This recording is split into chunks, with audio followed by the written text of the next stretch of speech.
자, 지구촌 소식입니다. 윤현아 리포터, 안녕하세요.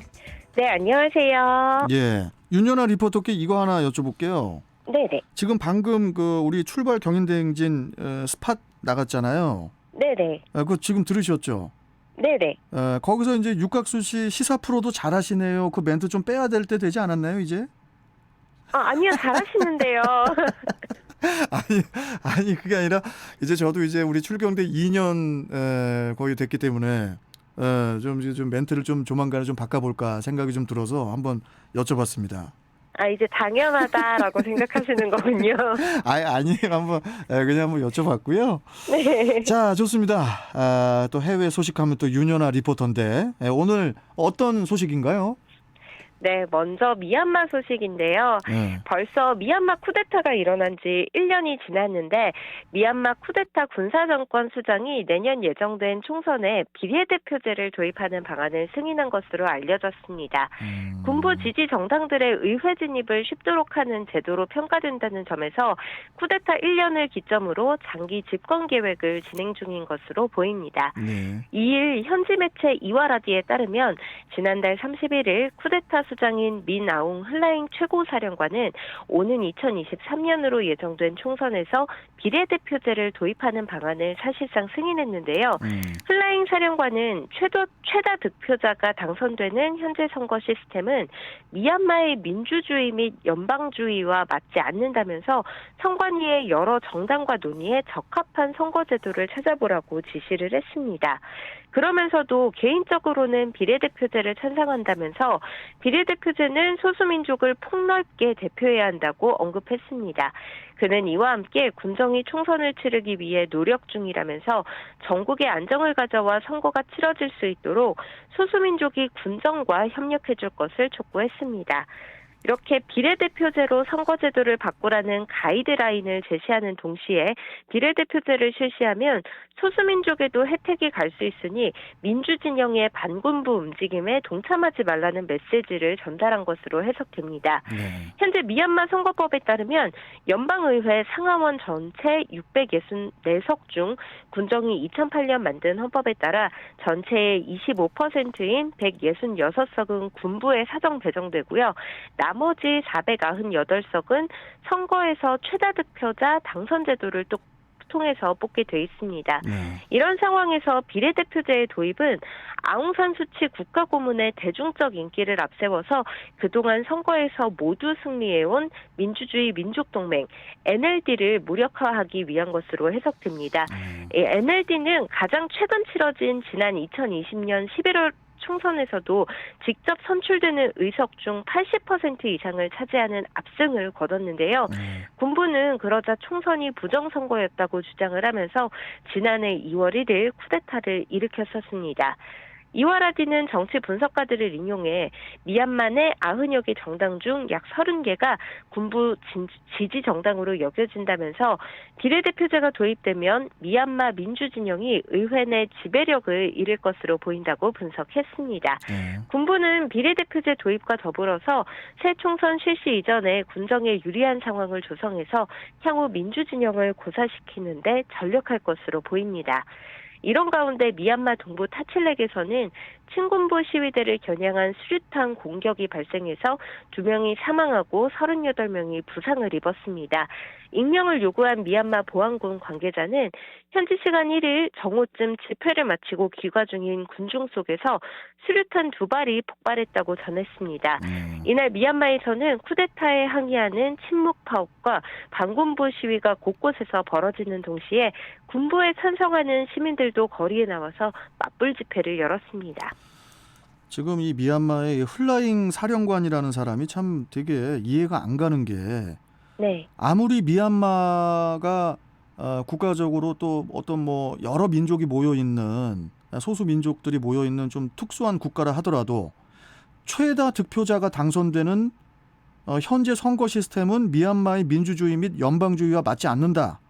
어떻게 이런 말을 하면서 네. 비례대표제로만 가려고 하는지 도무지 이해가 안 가고 국민들을 진짜 뭘로 보는지 도대체 이해가 안 가는데 참 여하튼 한 해가 지났지만은 여전히 이 미얀마가 혼란스러운 그런 상황이 계속되고 있는데요.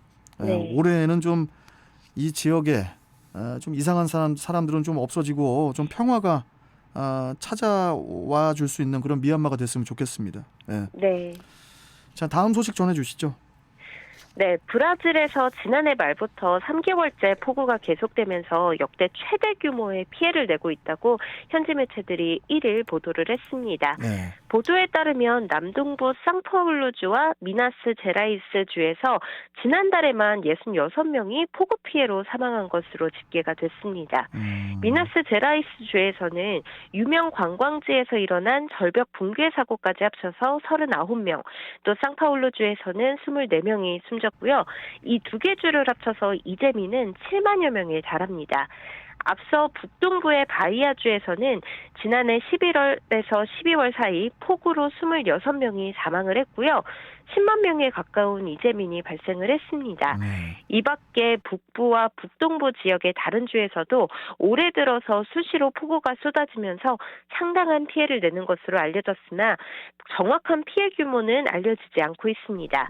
기상당국은 지난해 말부터 북동부에서 시작해 지역을 돌아다니며 폭우가 쏟아지는 현상이 계속되고 있다고 말했는데요. 또 이런 가운데 이웃 국가인 에콰도르 수도 퀴토에서도 20년 만에 가장 큰 홍수가 발생해서 최소 24명이 숨지고 또 주택이 침수됐다고 AP와 AFP 통신 등이 1일 보도를 했습니다. 또 보도에 따르면 퀴토 안보국은 지난달 31일 오후 늦게 퀴토 서부의 피친차산 산비탈이 무너지면서 최소 24명이 숨지고 12명이 실종됐으며 최소 48명이 다쳤다고 밝혔습니다. 지구가 망가져가다 보니까 이제 자연재해가 끊이지 않는 것 네. 같습니다. 예, 걱정이네요. 자, 다음은 축구 소식이네요. 네, 다음은 축구와 관련된 소식인데요. 중국 축구대표팀이 설날 열렸던 월드컵 아시아 최종 예선에서 박항서 감독이 이끄는 베트남의 지자 일부 중국 누리꾼들이 춘제 분위기를 망쳤다면서 격분했다고 홍콩 사우스차이나 모닝포스트가 2일 보도를 했습니다. 중국 축구대표팀은 전날 밤 베트남 하노이의 미딘 국립경기장에서 열린 베트남과의 경기에서 1대3으로 패하면서 2022 카타르 월드컵 본선 진출에 실패를 했습니다. 박 감독의 지도 아래 처음으로 월드컵 최종 예선에 진출한 베트남은 이날 전까지 7연패를 당해서 본선 진출은 이미 불발됐지만 중국을 꺾으면서 귀중한 1승을 기록을 했습니다. 예. 이 경기 직후 중국 누리꾼들은 굴욕적이다, 당황스럽다는 반응을 쏟아냈고요. 또 중국팀의 패배 관련 해시태그는 중국판 트위터인 웨이보에서 2시간 만에 128만 건 이상의 조회수를 기록을 했습니다. 누리꾼들은 그런 성적, 그런 패배로 월드컵을 놓친 것은 모든 중국 팬들이 절대로 받아들일 수 없다면서 또 춘제를 위한 집밖 불꽃놀이와 폭죽놀이 소리도 국가대표팀의 패전만큼 요란하지 않다라는 등의 댓글을 달면서 실망감과 또 분노를 표출을 했습니다. 또 중국으로 돌아가지 말고 거기 있어라. 국가대표팀을 해체해야 한다. 베트남의 지단이 정말 창피하다라는 비판들도 계속됐습니다. 그도 그럴 것이 앞서 말씀드린 것처럼 베트남은 월드컵 최종 예선 진출 자체가 이번이 처음이었고요. 피파 랭킹 순위도 베트남은 98위, 중국은 74위로 중국의 전력이 조금 앞섰습니다. 또 최약체로 꼽히던 베트남이 중국을 상대로 베트남 축구 역사에 남을 월드컵 최종 예선 첫 승리라는 이정표를 세우자 이렇게 중국 팬들이 분노하게 된 겁니다.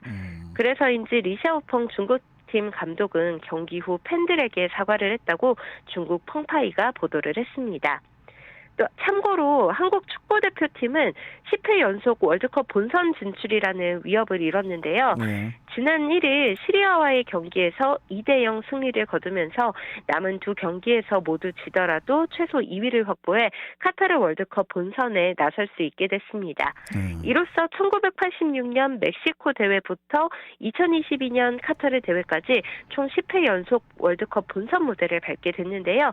처음 출전했던 1954년 스위스 대회를 포함하면 통산 11번째 월드컵 본선 진출에 성공을 한 겁니다. 워낙에 우리가 월드컵을 늘 나가다 보니까 이 10회 연속 월드컵 본선 진출을 이룬 나라는 우리나라가 세계에서 6번째라고 하는데 그래요. 이게 잘 와닿지가 않잖아요. 네. 이 참고로 브라질이 제1회 우루과이 대회 때부터 올해 카타르 대회까지 한 번도 거르지 않고 22번 연속 월드컵 본선에 참가해서 역대 최다 본선 진출을 이룬 나라고요. 또 독일이 18번, 이탈리아가 14번, 또 아르헨티나와 스페인이 각각 13번과 12번으로 우리보다 앞서 있는데 이 나라들이 모두 축구 강국인 거를 감안하면 정말 대단한 위협이라고 볼 수 있습니다. 우리나라도 아시아를 떠나서 정말 축구 강국이긴 해요. 예, 네. 정말 10회 연속 월드컵 본선 진출, 이건 정말 자부심이 가는 그런 내용 결과고. 네. 그리고 중국 네티즌들이 이번에 베트남의 지단이 정말 창피하다, 뭐 이런 비판이 이어졌다고 아까 말씀하셨잖아요. 네네. 예, 중국 분들이 이게 베트남을 무시해서는 큰일 나요. 예, 지금 네. 베트남이 이제 그 박항서 축구잖아요.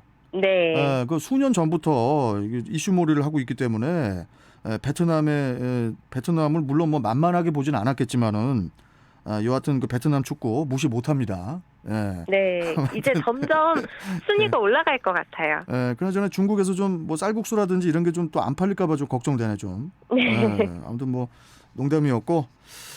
자, 오늘 말씀 여기까지 듣겠습니다. 고맙습니다.